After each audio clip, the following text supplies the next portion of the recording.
Well it's a proud moment हामी सबैजनाको लागि हामी विगतको 3-4 महिनादेखि यही वर्ल्ड कप क्वालिफायर्सको लागि एकदम प्रिपेरेसन गरिरहेको थियौँ। वेदर त्यो हाम्रो लागि चाहिँ त्यो सबै कुराहरू स्टार्ट भएको थियो युके टुरदेखि नै। सो युके टुरको त्यो T20 सिरिजदेखि त्यसपछि हामी अस्ट्रेलिया गयौँ, बेङ्गलोरदेखि यहाँसम्मको यात्रा आई गेस एकदम अविस्मरणीय नै गयो। जुन तरिकाले सबैजना यही गोलको लागि चाहिँ लागि परिरहेको थियो। So it's good to see कि everything was shaping up well र आज त्यो सबै कुराहरूले जति पनि हाम्रो मेहनत थियो त्यसको चाहिँ रङ चाहिँ यहाँ आयो। यो टुर्नामेन्टमा अनडिफिटेड भयो तर through out the games ups and downs धेरै थिएन।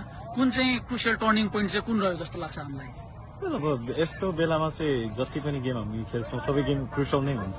अब खास गरी अब कुनै कुनै मोमेन्ट्सहरू यस्तो थियो जहाँ चाहिँ हामीले मोमेन्ट्स मात्रै मिस गरिरहेको थियो तर कुनै मोमेन्ट्सहरूलाई त्योभन्दा राम्रो तरिकाले क्याप्चर पनि गरिरहेको थियौँ।